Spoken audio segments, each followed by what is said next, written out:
बात हरियाणा की करेंगे, जहां हरियाणा के मुख्यमंत्री नायब सिंह सैनी के चीफ प्रिंसिपल सेक्रेटरी की नियुक्ति के आदेश पर रोक लगा दी गई है। रिटायर्ड आईएएस राजेश खुल्लर की नियुक्ति के आदेश जारी होने के 4 घंटे बाद ही मुख्य सचिव TVSN प्रसाद की ओर से एक और आदेश जारी किया गया, जिसमें लिखा गया है कि मुख्य प्रधान सचिव की नियुक्ति के संबंध में जारी आदेश अगले आदेश तक स्थगित किया जाता है। इससे पहले मुख्य सचिव ने रात करीब 8 बजे राजेश खुल्लर को मुख्यमंत्री का मुख्य प्रधान सचिव बनाने के आदेश जारी किए थे और इसमें उन्हें कैबिनेट मिनिस्टर का रैंक दिया गया था। रात करीब 12 बजे दूसरे ऑर्डर को जारी किया जाता है और जिसमें फिलहाल इस आदेश को अगले आदेश तक के लिए रोक दिया जाता है। जो आदेश जारी किया गया है, ऑर्डर की 2 कॉपी इस वक्त आपके स्क्रीन पर है। रात 8 बजे नियुक्ति के आदेश जारी किए थे, वो भी कॉपी इस वक्त आप अपने स्क्रीन पर देख रहे हैं। और दूसरी देखिए, 4 घंटे में नियुक्ति पर रोक लगा दी गई है, जिसकी ऑर्डर कॉपी इस वक्त आप अपनी स्क्रीन पर देख रहे हैं। तो हरियाणा के मुख्यमंत्री नायब सैनी के चीफ प्रिंसिपल सेक्रेटरी की नियुक्ति के आदेश पर फिलहाल रोक लगा दी गई। और इसी खबर पर अधिक अपडेट के साथ संवाददाता डॉक्टर थानेश्वर हमारे साथ जुड़ गए। थानेश्वर, की बड़ी जानकारी आई सामने, आखिर इसके पीछे की वजह क्या थी? 2 ऑर्डर कॉपी भी हम इस वक्त देख रहे हैं। जब रात 8 बजे नियुक्ति के आदेश जारी किए जाते और 4 घंटे बाद इस नियुक्ति पर रोक लगा दी जाती है।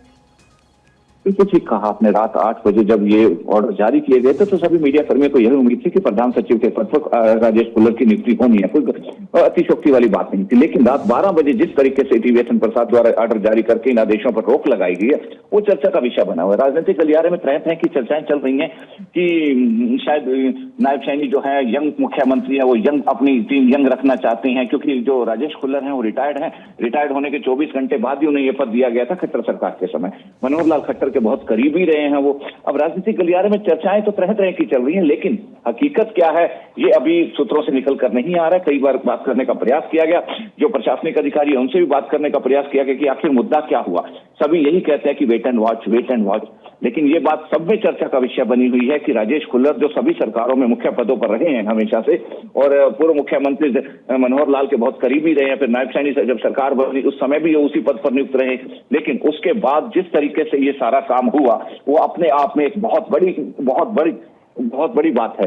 अब देखना यह है कि आखिर मामला क्या हुआ जिस वजह से ये सारा कुछ हुआ है। जी बिल्कुल, देखिए ये भी इसमें एक बिंदु है कि लोकसभा चुनाव से ठीक पहले जब बीजेपी ने मनोहर लाल की जगह नायब सैनी को हरियाणा का नया सीएम बनाया था, तब राजेश खुल्लर उनके चीफ प्रिंसिपल सेक्रेटरी थे। लेकिन अब ये सडन एक बड़ा बदलाव, नियुक्ति पर रोक। देखिए, राजेश खुल्लर ही नहीं, जो मनोहर लाल सरकार के समय जो टीम थी पूरी की पूरी वही टीम रखी गई थी। क्योंकि एक प्रक्रिया होती है, प्रक्रिया के तहत जैसे ही मनोहर लाल ने रिजाइन किया था तो ये सभी के सभी ऑटोमेटिक रिजाइन कर गए थे। तो उसके बाद इन सबको, राजेश खुल्लर को भी दोबारा नायब सैनी के द्वारा अपॉइंटमेंट लेटर जारी करवा के प्रधान सचिव के पद पर नियुक्त किया गया था। इस बार भी जब कल रात को 8 बजे लेटर जारी हुआ तो सबको उम्मीद थी कि प्रधान सचिव यही बने, क्योंकि कल जब मुख्यमंत्री प्रेस कॉन्फ्रेंस कर रहे थे तो उनके बिल्कुल राइट साइड में खुल्लर साहब ही बैठे हुए थे। जब पराली जलाने का मामला आया तो खुल्लर साहब ने उनके कान में कहा था कि ऐसा किसी तरह का ऑर्डर जारी नहीं हुआ, तो जिससे साफ हो गया था कि खुल्लर साहब right hand to CM Haryana हैं। लेकिन 8 बजे ऑर्डर आते ही, ठीक है भाई राइट हैंड है तो इन्हें प्रधान सचिव नियुक्त किया गया, लेकिन 12 बजे जिस तरीके से किया गया सबको हैरान करने वाला ऑर्डर है, क्योंकि ऐसी इस ऑर्डर की किसी को भी किसी भी तरह की उम्मीद नहीं थी। अब राजनीतिक गलियारे में चर्चाएं बहुत चल रही हैं कि यंग ब्रिगेड बनाएंगे, अपनी यंग टीम रखेंगे, क्योंकि जिस तरह के मंत्रिमंडल आप देखेंगे उसमें 1-2 अनुभवी हैं, बाकी सारे के सारे यंग हैं। अब देखना यह है कि आखिर अंदर की बात क्या है। जैसे जैसे दिन निकलेगा, अभी दिन की शुरुआत हो रही है, अधिकारी लोगों से जैसे बात होगी उसके बाद ही सारी स्थिति क्लियर होगी।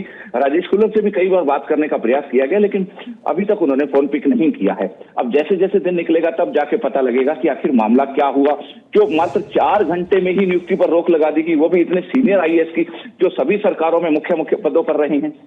जी बिल्कुल, ये काफी ज्यादा महत्वपूर्ण हो जाता है। 35 साल के लंबे कार्यकाल के दौरान उन्होंने कई जिलों के डीसी, विभागाध्यक्ष और प्रशासनिक सचिव का भी कार्यभार संभाला। चलिए, बहुत बहुत शुक्रिया इन तमाम जानकारियों के लिए।